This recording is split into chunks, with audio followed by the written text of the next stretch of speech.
What's going on, everybody? Welcome back into another episode of the Fantasy Football Busters podcast. We are recording this on Thursday, September 29th. My name's Eric, and my man over there that doesn't have his face on screen yet, his name is Will. We are doing another sit-start video for you guys today. So if you've seen any of our previous sit-start videos, you know why he's not on screen yet. But if you haven't joined us for those, let me explain it to you.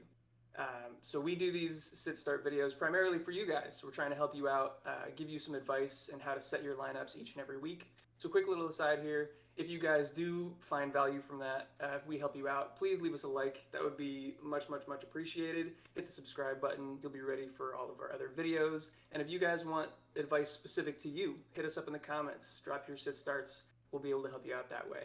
We love to interact with you guys. So thank you very much for that. Back to my explanation. Obviously, we do the sit starts for you, but we want to make it more fun for us. So Will and I made this a bit of a competition. We do these sit starts, and whoever gets the most right wins. Whoever loses has to wear something stupid, whether it be a costume, a mask, a hat, whatever it is. There aren't really any rules. It's just got to be funny. So, without further ado, I haven't seen it yet. You haven't seen it yet. Will, would you like to unveil for us? What's going on, guys? So I'm starting to think that this whole sit-start thing, it's a rivalry of sorts, but at the same time, it's like the old UMD Duke rivalry. It's like Eric's Duke, I'm UMD. I'm gonna be so excited when I get a win, but come on. It's been 3 weeks. We've been getting all duds, but hey, this is the week. This is the week we might win. I don't think so, but this might be it. Guys, I promise it's not scripted. It's really not. It's just been bad luck for Will. It's gonna happen for him. I know it is. Also, don't ever call me Duke again. Fuck that. Hate Duke. All right. But I get it. All right. Yeah. I needed a comparison. But yeah, bro, it's been rough sledding out here for me. It's been rough sledding for your boy, but we gonna make it. We gonna bounce back maybe. Who knows? I'm like the Browns, and Eric's the rest of the the rest of the AFC North right now. So fair enough. Yeah. Now, Will, you're gonna turn it around. Like you said, this week's your week. So yeah, we got week 4 sit starts coming in for you. One little note that I wanted to make. It's gonna seem kind of random, but we mentioned just the recap of last week in our last video. And we talked about the tight end position and stuff like that. George Kittle coming back off of injury.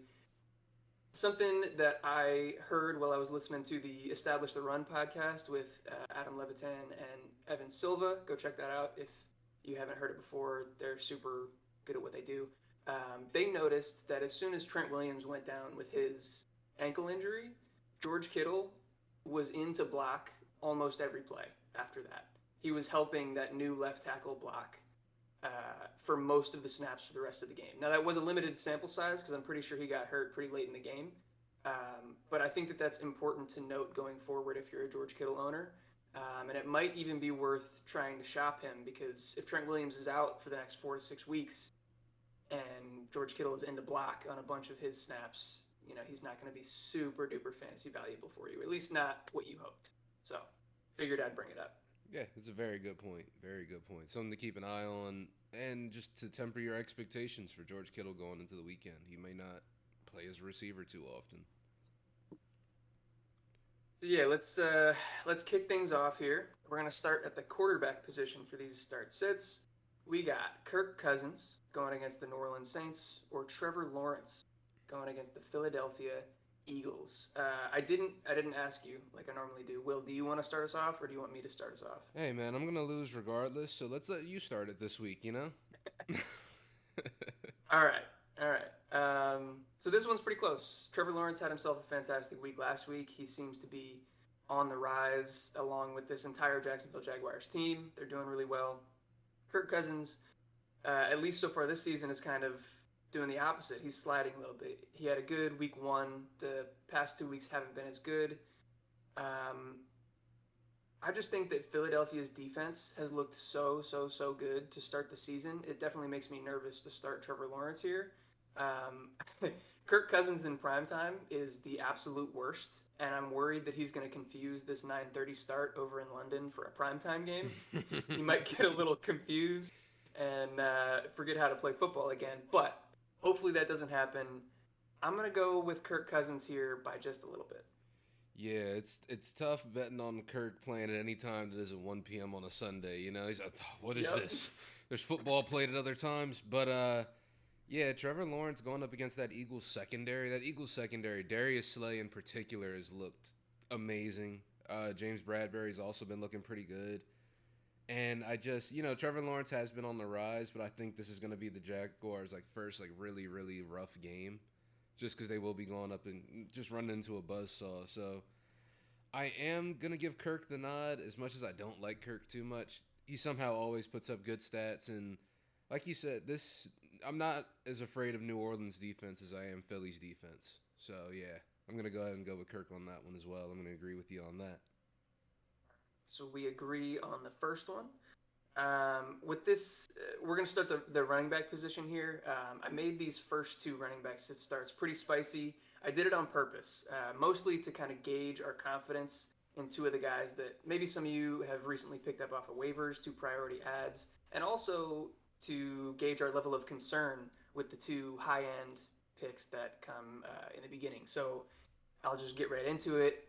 Aaron Jones versus New England, or Khalil Herbert versus the New York Giants. Oh man, that's actually a really good one. Me personally, and let me. Okay, go ahead. I apologize. Let me cut you off one more time. If you have Aaron Jones, or if you have this other guy who's also going to be spicy in the next sit start, I don't expect you to be benching them. This isn't necessarily us saying that you should be benching these guys, but I think it's worth noting that they've been struggling a little bit, and so that's kind of what we're getting into. So all right, I'll let you get back into it. Okay, no, all good, dude. So we got Aaron Jones up against New England and Khalil Herbert against the Giants. Damn, bro, we're really starting this off with a tough one. I do like Aaron Jones against New England just because New England, without Mac Jones this week, should kind of struggle. Green Bay should be in the driver's seat for a majority of the game, but at the same time, we don't exactly know which of those Green Bay running backs is going to get the nod in that situation because it could very well be A.J. Dillon. But with Khalil Herbert, if David Montgomery doesn't play this week, which it's looking like he's not going to, he's definitely going to be the guy back there. And in fantasy, I've always kind of learned if you got someone who's going to be the guy, you go with the guy. So I'm going with Khalil Herbert against the Giants, even though I do think the Giants' front seven is better than New England's front seven.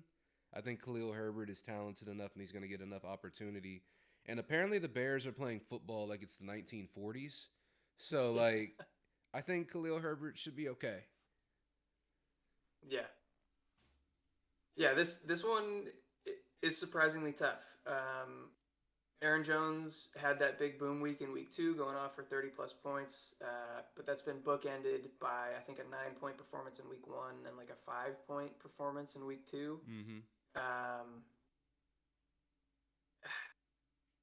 It's interesting, right? You mentioned David Montgomery. He's probably not going to play. Khalil Herbert absolutely went off last week. I think both of these front sevens are actually pretty decent in New England and the Giants. I am just barely going to go with Aaron Jones here, I think. Like you said, with New England's offense not having Mac Jones, I think they're probably going to be down Jacoby Myers again this week. I think they're just really going to struggle, and the Packers are probably going to be up pretty big. Aaron Jones is going to be handing the ball plenty of times, and he's been incredibly efficient when he has gotten the touches. Mm-hmm. So I think he has the opportunity to boom this week. Khalil Herbert might be the safer floor play. I think he's got the best chance to hit, 15-plus carries, regardless of situation, just because, like you said, the Bears are going to run the crap out of the ball, whether it's good for them or not. Yep. So both of these guys are good plays. I'm going to go Aaron Jones, though. Okay. No, that's fair. I can definitely see how it could go both ways because Aaron Jones, to me, is the better running back in that offense, more talented running back, so he should get the nod, but you just never know with Green Bay sometimes, is all I was saying. No, I agree with you. Yeah. I think that's a good point to make. Oh, yeah. And then the next one, spicy one, number 2, Austin Eckler versus the Houston Texans, or Jamal Williams versus the Seattle Seahawks? Should I go first on this one? Yeah, You I just think went this is first your on the last turn. one. Yeah, this is your turn to go first. I'll start us off. So again, if you drafted Austin Eckler, I can't imagine that you're going to be benching him. If you picked up Jamal Williams off waivers, if you had him on your bench, then you can probably start him over somebody else in your lineup. But if somehow this ends up being the case, dude, I think I might go with Jamal here. The matchups for both of them are pretty easy. Houston and Seattle, neither of them have been very good at defending the run. Eckler has just been bad, man. Let me pull up his stats. I think I have him in front of me here. Yeah, so week 1, if we exclude passing game, which is important, and that's what's been keeping him afloat, but if we exclude passing game, he got 14 attempts for 36 yards, 2.6 yards per carry in week 1. Week 2, 14 attempts, 39 yards, 2.8 yards per carry. Last week, 4 attempts, 5 yards, 1.2 yards per carry. It's looking rough for him as a runner. It looks like maybe he could have lost a step. He's not as efficient in that category. Even in the passing game, his yards per catch or yards per reception are also lower than they have been in a really, really long time. He's managed to stay somewhat relevant fantasy-wise just because of the passing game role. But I don't know, man. It just makes me nervous. Jamal Williams, I think, is tied for league lead in touchdowns right now in an offense that's looking really good. It's worth noting that Amon-Ra St. Brown might not play this week, and so that might hamper the Detroit offense a little bit. But against Seattle, I still trust them to score a good amount of points, and Jamal Williams, without DeAndre Swift in the lineup, also, he's easily the number one. He's going to be the red zone guy, so I'm going to take Jamal. Yeah, I actually have this exact decision that I have to make this coming weekend for one of my fantasy teams. Yeah, I picked up Jamal Williams off waivers. I have Eckler in my starting spot. I have Eckler and Mixon as my 2 starting running backs. And highly, highly, highly considering starting Jamal Williams over Austin Eckler. And it's looking like the better move. I didn't know, but as of right now, Jamal Williams is the number 8 running back in fantasy as the backup at the Lions, which is a weird thought, but you kind of got to trust the numbers on this one. I mean, it's like you said, though. If you have Eckler and you don't really have better options, I'm doing that because I'm in an 8-team league and for that one, so it doesn't really matter. The whole team is going to be good regardless. But in deeper leagues and stuff like that, it is kind of something to at least consider. For the draft price that you got Austin Eckler for, you want to use him. You kind of have to use him. He was probably your first round. Yeah, he's probably your first round pick. He was a consensus top 8 pick, at least. But this week, I'm going Jamal Williams. I just kind of need the Chargers to figure it out because right now they don't have things figured out. It's kind of a mess over there. So I'm going to agree with Eric, and I'm going Jamal Williams against Seattle. It's worth noting as well, the Chargers' offensive line is decimated, super injured right now. Yeah, Rashawn Slater's out, Corey Linsley's still out, and the Detroit offensive line is one of the best in the league right now. Penei Sewell is playing one of the best in the league right now. I think he's currently graded by PFF as the best right tackle through the first 3 weeks. That makes perfect sense because he has been hooping. Check the tape. Yeah, he's killing it. All right. So we're through those. We got one more running back versus running backs at start. Ramondre Stevenson versus the Packers, or Breece Hall versus the Pittsburgh Steelers. I'm kicking this one off, right? Mm-hmm. I, without any thought, this is just me conjecturing. This is just pure conjecture. I'm going Breece Hall. I like Ramondre Stevenson. This isn't to say that I'm benching Ramondre Stevenson at all because I think he's going to have an uptick this week as well. But I think Breece Hall, this may be his week because last week he got a lot of opportunity. I think we're starting to see a bit of a timeshare shift happen, and especially with Zach Wilson. Zach Wilson's supposed to be coming back this week as well.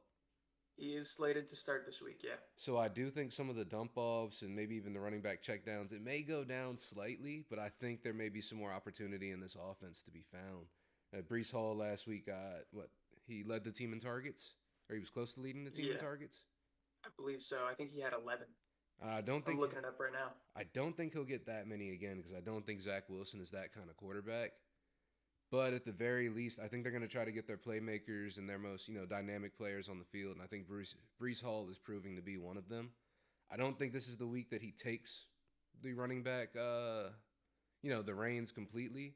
But this is one where they definitely try to get him involved more. And I think that may prove to be fruitful against, Pittsburgh. Because Pittsburgh should kind of struggle. This should be sort of a shittier game at the same time. But it may be one of those where both teams are just kind of just grinding it out to see who grinds on top, man. Grind. Who grinds on top? Grind. Well said. Hell yeah.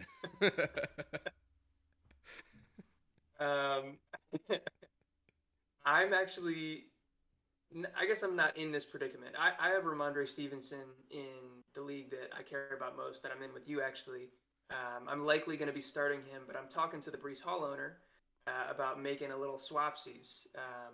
We mentioned in our last video that should be coming out soon, or I guess at the time that you see this, it will probably already be out, that Breece Hall is a buy low target, or at least somebody that you should be targeting in trades. So yeah, I'm trying to send Ramondre and another smaller piece for Breece Hall. And with that being said, yeah, I think I agree with you that I think Breece Hall is probably the guy that I'm going to go with this week. It's fairly close. Damien Harris has finally started to take a backseat to Ramondre. These last couple weeks, Ramondre's outsnapped him. He's gotten the majority of the high value,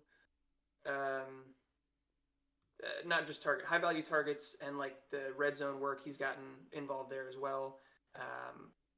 With Mac Jones out, though, I just think that this offense is really going to struggle. Even if that means that they check down to the running backs a lot, which I think is possible, I don't know that they're going to be in scoring position very often.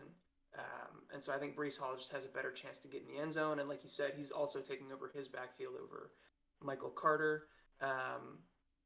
I did want to point out from his stat line, he had 11 targets, which from the running back position is insane. I don't think that's going to continue with Zach Wilson, but I do expect an uptick in overall rushes for this team. Joe Flacco, I'm pretty sure, has had the most dropbacks ever through the first 3 weeks of a season. I think he's set the record for most dropbacks and maybe most pass attempts as well. I don't expect the Jets to do the same thing with Zach Wilson. I think they'll run the ball more often. Pittsburgh hasn't been great as a run defense. So I'm interested to see what Breece Hall can bring this week and if maybe this might be a little bit of a breakout performance from him. Hell yeah, I'm excited to see it because I think it could really happen. Okay. Yeah. So let's get into the wide receiver start sits. We got 3 of these as well. We're going to start with Tyler Lockett versus the Detroit Lions or Amari Cooper versus the Atlanta Falcons. I'm starting this one, right? Mm-hmm. Okay. So both of these guys have actually been kind of on a roll, surprisingly. They've been a little bit under the radar. Tyler Lockett has become kind of the security blanket for Geno Smith. He's not as much of a boom-bust down the field guy as he was with Russell Wilson. He's running a lot of shorter routes, more intermediate stuff, and just finding ways to get open for Geno. I think he's had 11 targets in 2 straight games. Will, can you look that up for me just to confirm I'm not telling the people the wrong thing? Absolutely. And I think Amari Cooper has actually done the same. He's been targeted over 10 times in 2 straight games. Both of these guys have scored over 15 points the past 2 weeks. And it's hard to say whether I trust one of their offenses or one of their quarterbacks more than the other. We're talking about Geno Smith and Jacoby Brissett here. So this one is definitely tough, but I think Tyler Lockett's matchup versus Detroit might favor him just a little bit more than Amari Cooper. I think both of them are decent plays this week. I think I'm going to go Tyler Lockett. I mentioned in the recap episode that I'm going to forget his name. Jeff Okudah, the corner for Detroit, has actually been locking people up. He's starting to become a matchup that you have to take into account for fantasy. And I think he's probably going to be shadowing DK Metcalf. So I would imagine that Tyler Lockett is going to be a really important piece for this Seattle offense in this week versus Detroit in what could actually be a decent scoring game. So I'm going to go Tyler Lockett here. Actually, so I would just wanted to confirm what you said. Tyler Lockett, 11 targets in the last 2 weeks. Amari Cooper with 10 targets and 11 targets also in the last 2 weeks, so he's also been on the rise. And just to go on top of that, I do think Tyler Lockett over Amari Cooper, just because I think this Detroit versus Seattle game is going to be, I'm not going to say it's going to be high scoring, but I think it's going to be one where the Seahawks are going to have to keep up with Detroit, even though, Detroit may be a step back. They don't have DeAndre Swift. They may not have Amon-Ra St. Brown. But with the way this offense has been running, they've been very high scoring. They've been very high paced, high energy, trying to run up the scoreboard. And like you said, Jeff Okudah is becoming an issue. But I don't know who they would focus on more in this situation. Like, I don't know. Have they had Jeff Okudah? Has he stayed mostly to one side, or has he been shadowing? Has he been moving around the field? He's been shadowing, to my knowledge. I know that when he played Washington, he was lined up on Terry McLaurin for the vast majority of the game. He had a few snaps, I think, against Jahan Dotson as well. But yeah, I'm pretty sure he's been going to either side of the field and shadowing the number one receiver. Okay. So if that's the case, do we think that Tyler Lockett is the number one receiver in the Seattle offense? Is he the number one, or is it people? I mean, so far for wise, fantasy purposes, yeah. But DK is clearly the bigger problem. Just like as a human being in the NFL, like he's probably the guy you want to keep the ball out of his hands. So I think I'm going to go Tyler Lockett on the off chance that they don't recognize him as a wide receiver one. You know what I'm saying? Yeah. So if that's the case, I think he'll get a little bit less attention. I don't know what this Browns-Falcons game is going to look like. The Falcons have been able to stay in every game that they've been in. They even won last week. But I just don't know how pretty of a game that's going to be, especially for the receiving units, Yeah, and I didn't mention it, but they also have a really good lockdown corner in A.J. Terrell, who I would imagine is probably going to be following Amari Cooper around. He's been underrated for the past year and a half. He's one of the best corners in the league. And I think they have some other corners there as well. So even if he's not shadowing him, even if he's not following him around, it could be tough sledding for the receiver options in Cleveland this week. So we agree there with Tyler Lockett. Move on to the wide receiver matchup number 2 with Elijah Moore versus the Pittsburgh Steelers, or Jahan Dotson, who we just mentioned, versus the Dallas Cowboys. Oh, man, I feel like such a homer right now. But I think I'm going to go Jahan Dotson. Honestly, on paper, it's translated a couple of weeks. Like weeks 1 and 2, it translated. Week 3, not so much. It was kind of a down week.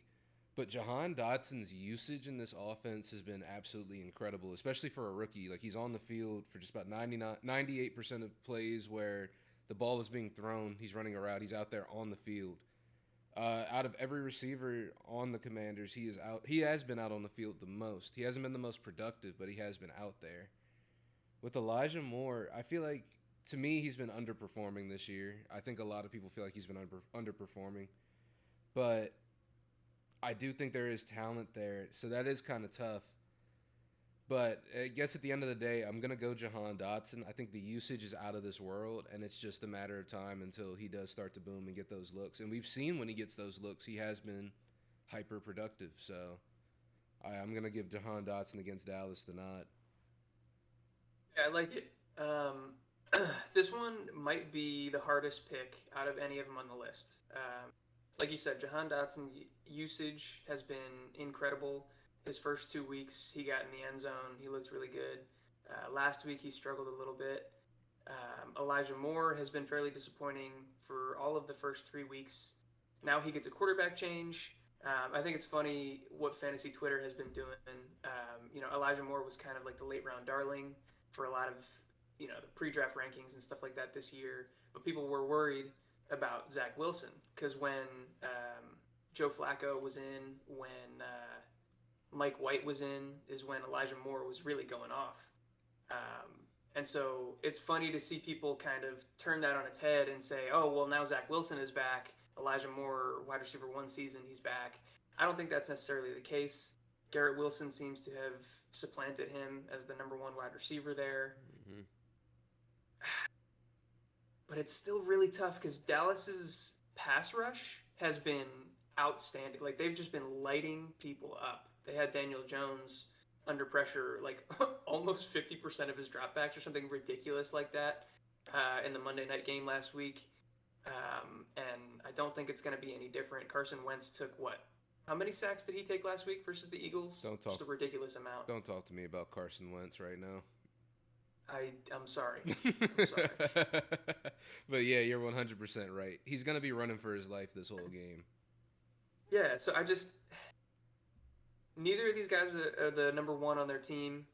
They're both hyper talented. Neither of them have great quarterback situations. But I think, man, this pains me to say it as a Commanders fan, but like, I think the Jets are they got a better chance to win. I don't know, man. I don't know. Shit. I don't know. It hurts. No, I like it. I'm going to go Elijah Moore. I like it. I like it. Hey, bro. I like it. Because, yeah. You don't, though. You don't, though. I don't, but, like. Neither of us do. Yeah, fuck Carson Wentz, man. I never think about the Carson Wentz factor because it's really just whether he decides to show up or not. Because he very well could show up and still, like, it's weird because he sucks, but he also, there's games where he doesn't, and he's so good, and it's crazy. But I hate that, man. All right, so our next matchup, we got Brandon Cooks against the Chargers, and we got Rashad Bateman against the Bills. Who do you got there, Eric? I think this is your turn to go first, I believe. It is my turn. Thank you. This was actually maybe one of the easier ones for me. Maybe it shouldn't be. Maybe I'm writing off Brandon Cooks a little bit too early. Brandon Cooks has been heavily targeted so far this season. I believe he had 12 targets in week 1, I think like 9 in week 2 and 7 in week 3. Even though it's been declining, all of those are good numbers. His actual fantasy performance, though, has definitely been declining since week 1. He hasn't been as effective. Rashad Bateman started out hot the first 2 weeks and had a little bit of a cool down last week. His usage is a little bit concerning. As the number one receiver on an offense, you would think that he would have upwards of like 80% snap counts. But he's been hovering in like the mid 60s as far as how many snaps, like the percentage of snaps that he's been on the field with Lamar Jackson dropbacks. But against Buffalo, I think this is going to have to be a shootout. Buffalo's defense is hurting a little bit right now. I think both of their starting safeties, their all-star safeties, are going to be out. Mm-hmm. One of their big name, or not big name, I guess, no, is, do you know if Tre'Davious White is back healthy yet, or is he going to miss this game as well? I can take a look and see, because I know Micah Hyde, obviously. I think he's on IR. Yeah. Let's see. Micah Hyde, Poyer, I think Tre'Davious White might miss this week again, and then also Dane Jackson or one of their other corners is going to be out. So their secondary is fairly banged up. But regardless, I think I'm going to go Rashad Bateman here. I just trust the offense more, and I think there's just more opportunity for scoring for him. Yeah, I will say, it looks like, at least from what I'm seeing, it looks like Tre'Davious White is not playing this week. They've been taking a lot of hits in their secondary, to be honest. Yeah. But, yeah. I'm going to go Rashad Bateman also. His usage does concern me a little bit, but with the way that this, Buffalo Bills defense is looking, where their secondary is a little bit depleted, they're missing both starting safeties. Rashad Bateman has mostly been used, I believe, this year as a deep threat, which is kind of strange, like you said, for like a number one receiver. It seems like they were using him a lot in this deep threat role, and not so much as like he's not very heavily targeted. It's just he gets, I guess, very valuable looks is the best way to put that. But at the same time, with the way this Bills defense is looking, that's looking like that could be something that's very fruitful and something that helps keep them in these games. So, and like you said, Brandon Cooks, he's someone that we talked about since before the season started, where he's never really going to be the exciting play. He's always kind of a safe floor play, whereas Rashad Bateman has the ability to possibly go through the roof. So I'm taking that possibility as well, and I'm going Rashad Bateman. So we're in agreement on that one too. I like it. We got three left, two flexes here. First flex starts sit. We got Antonio Gibson again versus Dallas, or Garrett Wilson again versus Pittsburgh. We got another Washington versus Jets matchup. See, and now I'm going to look like an asshole, bro, because I'm going Garrett Wilson on this one. But that's mostly because I don't trust Antonio Gibson's role in this offense. I don't like him up against this defensive line. It's just a lot I don't like. Antonio Gibson, he'd have to get very involved in the passing game like he did week 1 for him to be a viable option, I feel like, this week over Garrett Wilson. Because like you said, we know Garrett Wilson, he's the number one in this team. At least he appears to be the number one in this team. Like he's supplanted Elijah Moore. They're getting their starting quarterback back. I'm hoping the Wilson connection is strong. So, yeah, I'm going Garrett Wilson this week. I'm going to give the nod to the rep. Yeah. It's still kind of close, but I think I agree with you. Antonio Gibson had a great week 1. He went 14 for 58 and 8 targets, 7 receptions, 72 yards through the air. That was really exciting usage. It was the first time that he had been used really as like a dynamic pass catcher down the field. I was hoping that was going to continue, but that trend only lasted 1 week, as we had seen so far throughout his career prior to that. It's going to continue now. He's not really being used in the passing game. He's had 2 receptions and 1 reception the past 2 weeks. He's also been woefully inefficient in the running game, going 14 for 28 for 2 yards a carry in week 2 versus Detroit, and 12 for 38 for 3.2 yards a carry versus Philly last week. He's managed to save himself with 2 touchdowns a touchdown in each of those games.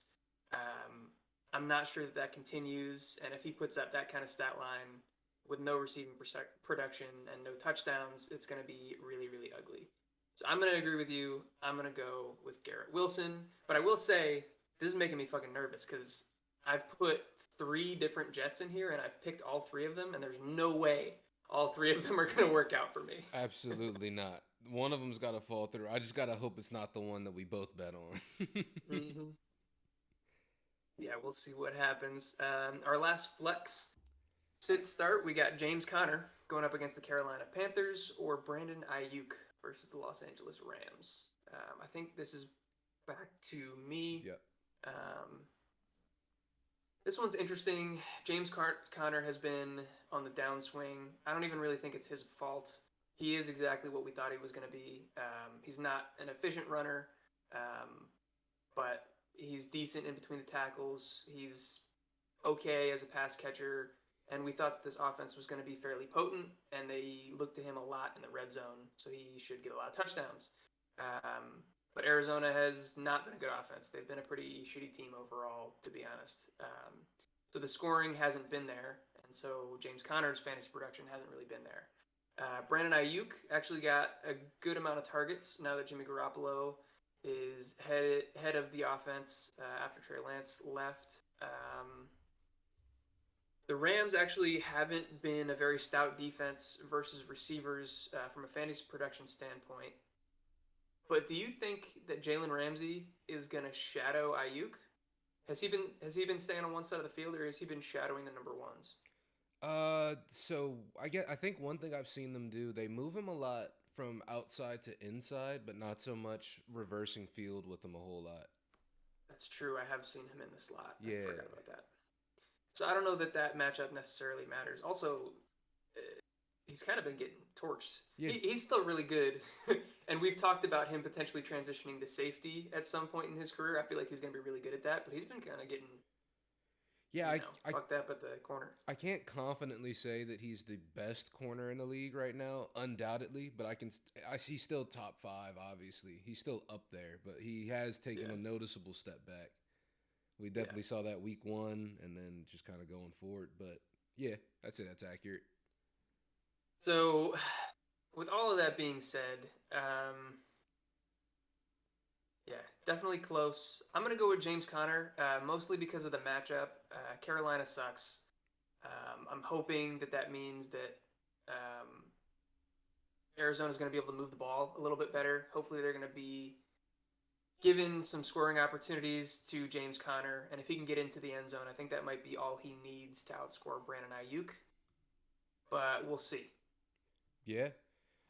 So I'm gonna go a slightly different direction. I'm gonna go with Brandon Ayuk. By slightly different, I mean the completely opposite. So the only other direction that there is. Yeah, just a slightly different one though. I like his target share in this offense. Week 1, before the season started, I had said I think this is the year Brandon Ayuk kind of takes that step back up into his spot. Sort of regains what he had his rookie year, and I think he's starting to slowly get inserted back into that role now. Week 1, he started off with 3 targets, not too great, but going forward, the last 2 weeks he's had at least 8 targets. Like you said, he was the only player on offense last week that scored out of everybody.